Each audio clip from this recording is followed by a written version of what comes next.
सारे दुनिया का प्रश्न है। सारी दुनिया में एक तरह की बड़ी आशंका मनुष्य के मस्तिष्क में घूम रही है, और वो आशंका ये है कि हम कहाँ जा रहे हैं और हमें क्या पाना है। जब मैं आपसे आज सारी बातें कहूंगी तो मैं आपसे ये विनती करना चाहती हूँ कि आप एक वैज्ञानिक ढंग से, एक साइंटिफिक ढंग से अपना दिमाग खुला रखें। जिस आदमी ने अपना दिमाग बंद कर लिया वो साइंटिस्ट हो ही नहीं सकता। और जो कुछ भी हम बात बता रहे हैं इसे एक धारणा, एक हाइपोथेसिस समझ करके आप सुनिए और अगर ये बात सिद्ध हो जाए तो इसे आपको एक ईमानदारी के साथ मानना चाहिए।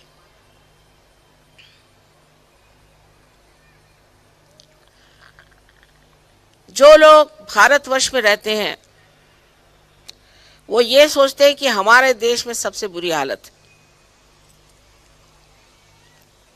क्योंकि वो अभी बाहर गए नहीं,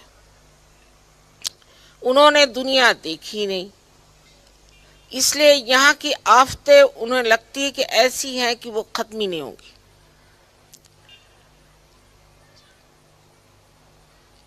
लेकिन अगर आप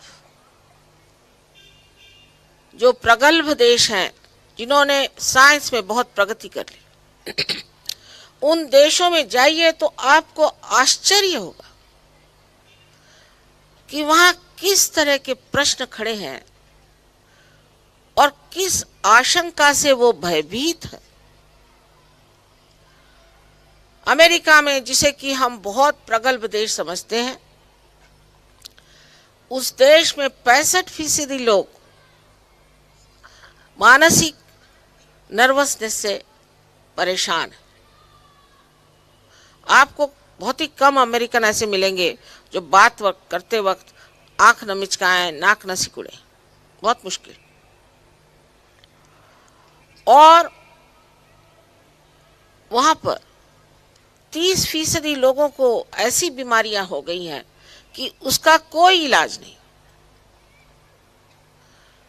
और कम से कम 45% लोग किसी न किसी मादक पदार्थ के सेवन से त्रस्त।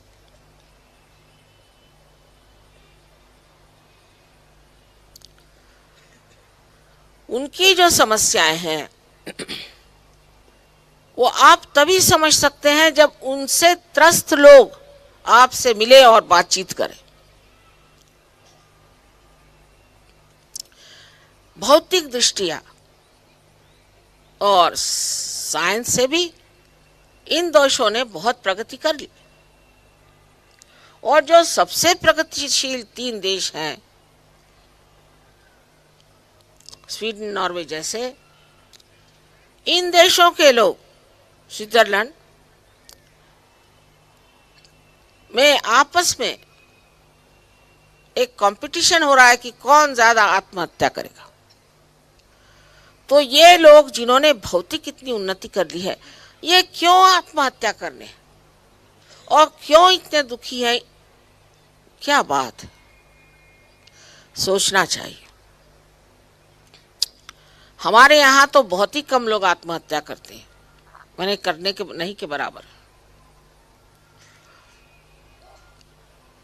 इसकी वजह क्या है? दूसरे, आप अगर अमेरिका चले जाएं तो आप कोई जेवर पहन के नहीं जा सकते। रास्ते में कोई भी आके आपसे जेवर छीन लेगा, पैसे छीन लेगा और देखते देखते लोगों को मार डालेगा। मैं लॉस एंजलिस में थी तो जिन डॉक्टर वर्लीकर के साथ में चल रही थी, उन्होंने मुझसे कहा कि माँ आप बिल्कुल दरवाज़ा बंद कर ले खूब अच्छे से और खिड़की चढ़ा ले और गर्दन नीचे झुका ले। मैंने कहा क्यों भाई, क्या बात? कहने इस रास्ते पर पिछले हफ्ते 11 आदमी मारे गए। मैंने कहा किस लिए? तो उन्होंने अमेरिकन इंग्लिश में कहा for the heck of it, यानी अपने ऐसे ही शौकिया। उठाई बंदूक मार दिया ठान से। मनुष्य के जीवन का कोई भी महत्व उन देशों में नहीं। जो लोग इस देश में रहते हैं, मैं ये नहीं कहती कि वो सुखी लोग हैं, नहीं, बहुत दुखी है। गरीबी है, भ्रष्टाचार है। यहाँ मैं पूना में आई तो जो देखो वही कहता था कि वो तो पैसा से वो नष्ट हो जाए। ऐसी प्रणालियां बनाते हैं जिससे वो नष्ट हो जाए। इसका कारण ये है कि साइंस बहुत एकांगी चीज है, एक तरफा चीज है। साइंस में प्यार, कविता, घर गृहस्थी, बाल बच्चे, समाज, इसका कोई भी विचार नहीं कर सकता। वो लोग कहते हैं कि हम तो यंत्रवत हो गए, बिल्कुल यंत्र हो गए, माइंडलेस, और हमें जीने में अब मजा क्या आएगा। हमें तो कुछ समझ में नहीं आता कि हम जैसे कोई गन्ने को आप मशीन से निकालें उस तरह से ठूठ जैसे हम बिल्कुल शुष्क हो गए। हमारे जिंदगी में अब रखा ही क्या।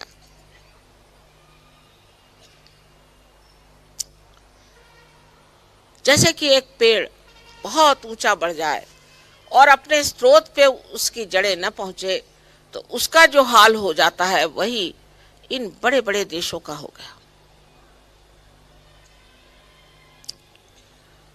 जब वहां मैं देखती हूं तो एक ही बात मेरे समझ में आती है कि इस देश में आध्यात्म की नींव नहीं है, जड़ नहीं है। बगैर आध्यात्म के अगर आप साइंस करेंगे तो आपका भी वही हाल हो जाएगा।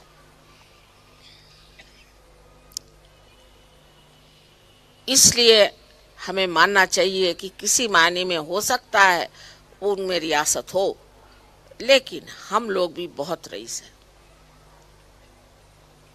खासकर इस महाराष्ट्र में जहां संत साधुओं ने कितना कार्य किया, हम लोगों के रोजमर्रा के बोलने में ही हम उनका उल्लेख करते। इस महाराष्ट्र में ये संपदा इतनी हमारे पास है, उस संपदा को पूरी तरह से समझ करके, उसका पूरी तरह से आकलन करके, अवलोकन करके, और हमें चाहिए कि हम उसके चरम सीमा पे पहुंच जाए और उसमें प्रावीण्य प्राप्त करें, जिसे एक्सलेंस कहते हैं। अगर हमने ये संपदा हमारे यहाँ बना ली, फिर उसके बाद आप कोई सी भी प्रगति करें, आप डामाडोल नहीं हो सकते, आप में गड़बड़ नहीं आ सकती, आप गलत काम नहीं कर सकते। इस संपदा को खो करके और आप साइंस के सिर्फ बूते पर खड़े रहिएगा तो जान लीजिए कि आपने अपनी जड़ें अपनी हाथ से उखाड़ के फेंक दी। उन लोगों का ठीक है कि उनके पास ये संपदा थी ही नहीं, और ये तो हमारा धरोहर है, हमारा हेरिटेज है, जो ये हमारी संपदा है। इस संपदा का मतलब ये नहीं कि हम किसी धर्मांधता की बात करें, बिल्कुल भी नहीं। हम सारे धर्मांधताओं के विरुद्ध में हैं, क्योंकि जब आपको आध्यात्म का लाभ हो जाता है तो आप स्वयं प्रकाशित हो जाते हैं। उस प्रकाश में आप देख सकते हैं कि धर्मांधता है या ये अंधश्रद्धा है। यहाँ हमारे भारतवर्ष में, विशेषकर इस महाराष्ट्र में, सारे संत साधुओं ने एक महत्वपूर्ण कार्य किया कि समाज में जो अंधश्रद्धाएं थी उस पर मात करने की कोशिश की। हर जगह ऋषि सरस्वती इतने बड़े हो गए, रास्ते में अगर कोई आदमी एक पत्थर पे सिंदूर लगा के और उस पे पैसे लेता था तो उठा करके उसे फेंक देते थे और उस आदमी को पीट पीट के ठीक करते थे। उनको अधिकार था, क्योंकि उनकी अंधी श्रद्धा नहीं थी, वो देखी हुई श्रद्धा जिसमें दृष्टि आ गई, जो जानता है उसकी श्रद्धा, उसका अर्थ है। जो स्वयं ही अंधे हैं, इधर शराब पिएंगे, उधर लोगों को पत्थर मारेंगे और फिर कहेंगे हम अंधश्रद्धा निर्मूलन करेंगे, कैसे कर सकते? असंभव।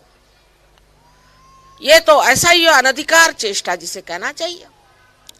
अब कम से कम 20 साल से हमने इस अंधश्रद्धा पर, इतना ही नहीं, जाति पर, अनेक जातियां, हमारे महाराष्ट्र में तो इतनी गड़बड़ है इस चीज की कि जातियों में ही विवाह करो, और अगर किसी ने जाति से बाहर विवाह किया, अभी तक इस वर्तमान काल में तक बस उनका सब कुछ बंद हो जाता है। ऐसा पिछड़ा हुआ अभी भी हमारा समाज है कि जिसमें इतनी गलत गलत धारणाएं हैं। मैं तो यही कहती हूँ, मराठी में कहने का ये कहता, शिवाजी महाराज गेले, लढाया संपल्या आणि आता लग्न करण्यापलीकडे काही कर्तबगारी राहिलेली नाही।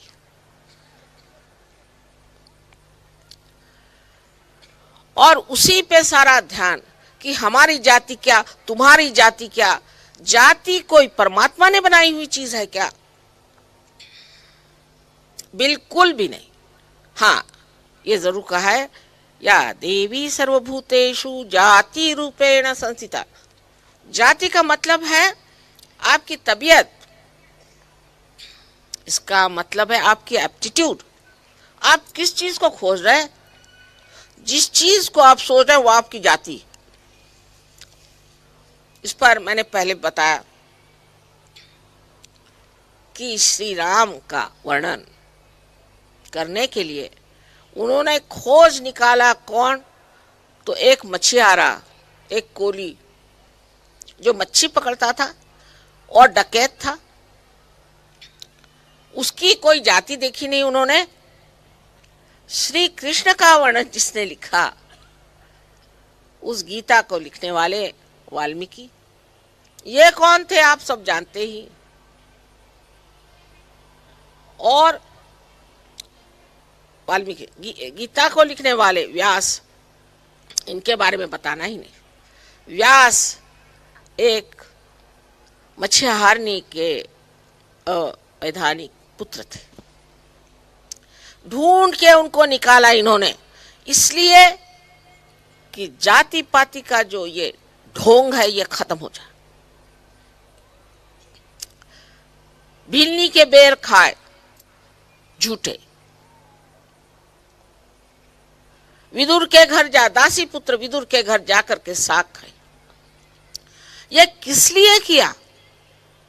कि दिखाने के लिए कि जाति पाति जन्म से नहीं कर्म से होती है। पर कोई सुने ही नहीं, उसका दिमाग ही बंद हो जाए तो उसे क्या करे। लेकिन सहयोग में जब आत्म साक्षात्कार होता है, ये सब ढकोसलेबाजी एकदम गिर जाती है, सारी जात अपने आप छूट जाती है। अपने विश्वास को दृढ़ करो, क्योंकि आपके हाथ से चीज बह रही है। आपने इसके करिश्मे और चमत्कार देखे हुए हैं। अपने पर विश्वास धरो, अपने को जानो। बहुत कुछ और भी हो रहा है। बहुत से बच्चे, छोटे छोटे बच्चे मैंने देखे हैं, जिनमें बहुत बड़े बड़े जीव जो कि आपके बाप दादे हैं, वो जन्म ले रहे हैं आपकी मदद करने के लिए। 10-12 साल के अंदर में बहुत बड़े बड़े लोग इस संसार में आ जाएंगे। उनकी स्वागत की तैयारियां करिए। उनको पहले सूली पे चढ़ाया गया था, उनको मारा पीटा गया था, वो सब आज जन्म लेने वाले हैं। एक नवीन युग इस संसार में आने वाला है।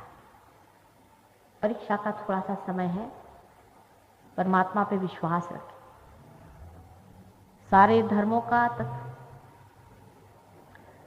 धर्मों का आशीर्वाद और आशा कि मनुष्य परमात्मा पद पे पहुंचेगा, वो सत्य होकर है।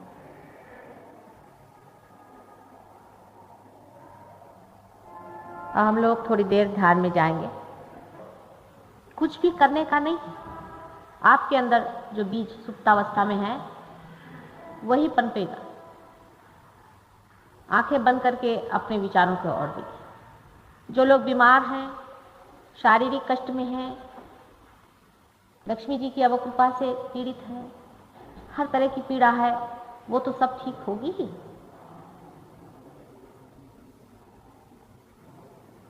लेकिन जो असली मेहमान है उसका आना जरूरी है।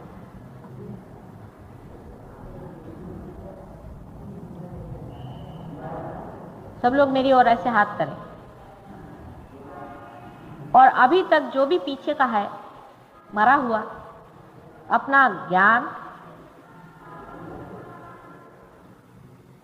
अपने दुख, अपनी तकलीफें और जो कुछ भी आगे का सोच रखा है, आशा निराशा और दुनिया भर की चीजें जिससे आप त्रस्त हैं, वो सब को छोड़ करके इस क्षण, इसी क्षण, नाउ एट दिस मोमेंट जागरूक हो जाए। प्रेजेंट में ही जागने से ये चौथा आयाम, फोर्थ डायमेंशन खुलेगा। न तो ये फ्यूचर में है, न पास्ट में है। इसलिए इसी क्षण वो मिलना चाहिए। यही क्षण महत्वपूर्ण है। जहां आप बैठे इसी क्षण वहां कूदना है और उससे आगे भी बढ़ना है। इसी क्षण में जागना ही सहज योग है, स्पॉन्टेनियस सैल्वेशन। हिलना डुलना कुछ न करें, आंख बंद करके अपने माथे की ओर सहस्त्रार पे चित्त दें। जहां फॉन्टनेल बोन होता है वहां पर चित्त दें, वहां अपना चित्त रखें। फोर्स नहीं करें, सहज में ऊपर में सोचें क्या हो रहा है। जैसे यहां बैठे बैठे आप घर की बात सोचते हैं, शांतिपूर्वक, और धीरे धीरे आपके हाथ में पहले हो सकता है किसी किसी को थोड़ी बहुत जलन हो, थोड़ी बहुत, उसे जरा झटक लें अगर जलन हो तो। और अगर जलन नहीं हो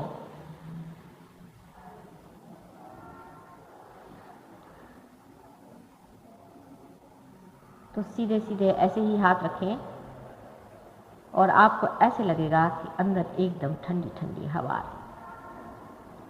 और माथे की ओर जब दृष्टि करेंगे तो ऐसा लगेगा कि कोई भी विचार आ नहीं रहा है। यह निर्विचारिता की बात है। आप निर्विचार हो जाए, एकदम अंदर से शांत होकर बैठें। एकदम से शांत होकर मन से कहना, हो गया, बहुत कुछ तो समझा रहा है, मत मुझे समझा कुछ, अब मुझे वही जाना है। यही मन जो आपको बहका रहा है, यही आपकी परीक्षा कर रहा है, उससे कहना बस कर दे।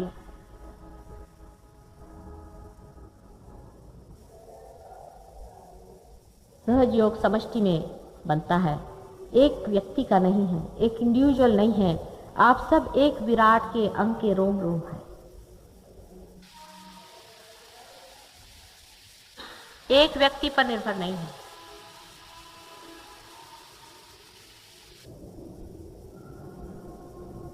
सब एक ही शरीर के अंग अंग है, यह आप जानिएगा।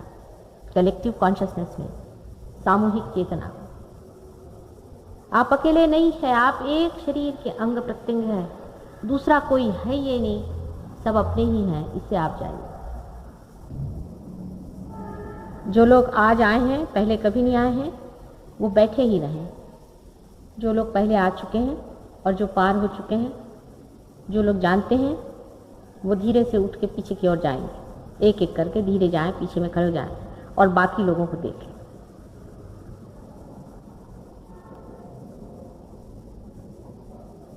कोई डिस्टर्ब नहीं करें, धीरे धीरे उठें, पीछे में जाएं और देखें।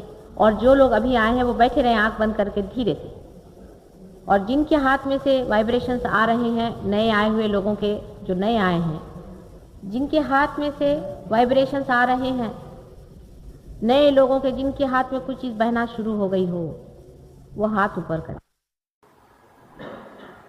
मनुष्य के लिए बहुत कठिन हो जाता है कि वो सादगी से रहे, भोलेपन से।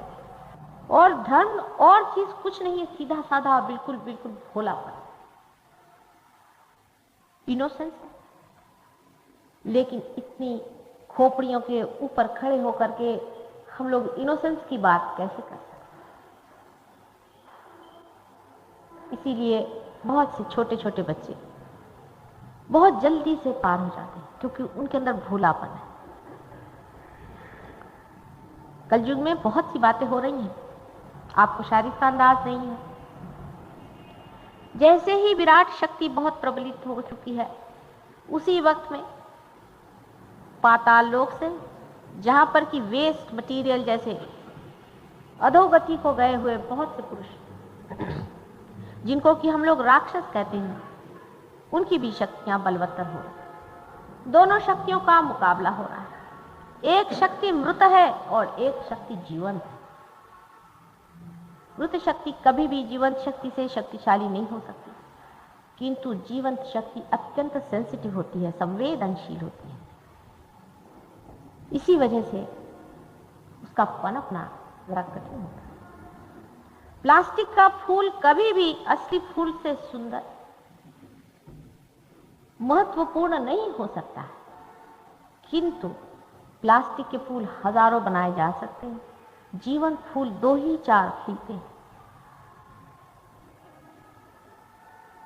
इसलिए जो लोग सहज योग में पनपे हैं, सहज योग में जिन्होंने जो कुछ पाया है, वो लोग भी मुरझा जाते हैं, फिर खिल उठते हैं, फिर मुरझा जाते हैं। एक माँ जैसे अपने आंचल में अपने बच्चों को बड़े दुलार से संभालती है, उसी तरह से सहज योग पालता है, पोसता है। लेकिन बच्चे में यह खुद शक्ति है कि वो अपनी शक्ति को जाने। सहज योग के बाद मनुष्य उस दशा को पहुंच सकता है, इस थोड़े से टाइम में पहुंच सकता है, जिसके लिए बड़े बड़े ऋषि मुनियों को हजारों जन्म लेने पड़े और हजारों वर्षों की, युगों की तप साधना करनी पड़ी।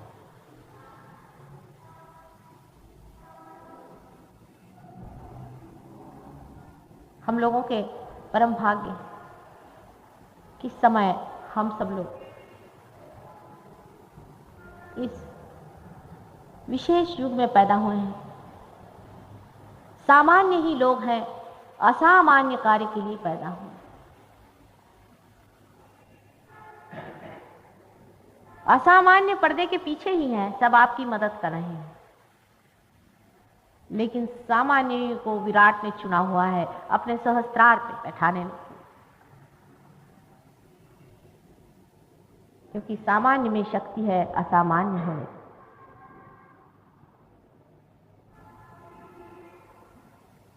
किंतु सहज योग में सबसे पहली बात है कि अंदर में भोलापन होना चाहिए और शांति करो, शांत, संतोष करो। किसी न किसी को कोई न कोई दुख है, कोई न कोई परेशानी है, उलझन है। लंदन में एक साहब कहने लगे, वियतनाम में इतनी युद्ध हो रहा है, आप ये क्या बात कर रहे हैं? मैंने कहा, तुम कोई वियतनाम जा रहे हो, तुम्हारे वहां का प्राइम मिनिस्टर हो, तुमको उसकी परेशानी क्यों? भाई तुम अपना अंदर का देखो। छोटी छोटी चीजों से अपने जीवन को भर नहीं लेना चाहिए। एक आंख में अगर तिनका भी चला जाए तो आंख खराब हो सकती, उसका कोई महत्व नहीं है।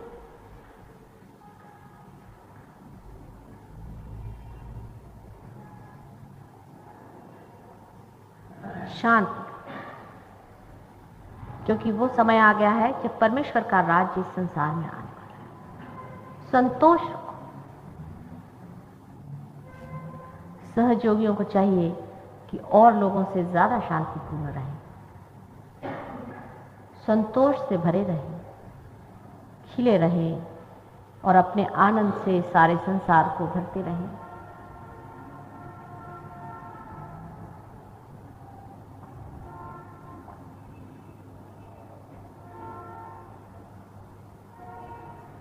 अंदर का चमत्कार सहयोग दिखाएगा।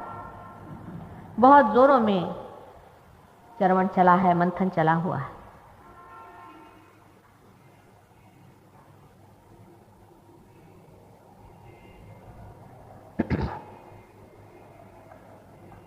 आप में से कोई लोग नए भी आए हैं यहाँ पर, कोई लोग बहुत पुराने हैं।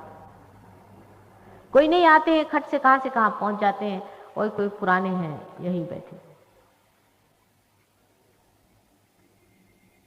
नितांत परमात्मा की असीम कृपा पर जिसको विश्वास है, जो जानता है कि सारे सृष्टि का रचयिता वही और सबको पार लगाने वाला वही है, वो एक क्षण में ही सहयोग में पार होके वहीं जाके जम जाता है, और एक बार जम जाता है फिर वो कभी भी उतरता नहीं। सभी सहजियों से विनती है, हमारे इस चैनल को सब्सक्राइब करके सहज को फैलाने में हमारी मदद करें। जय श्री माता जी।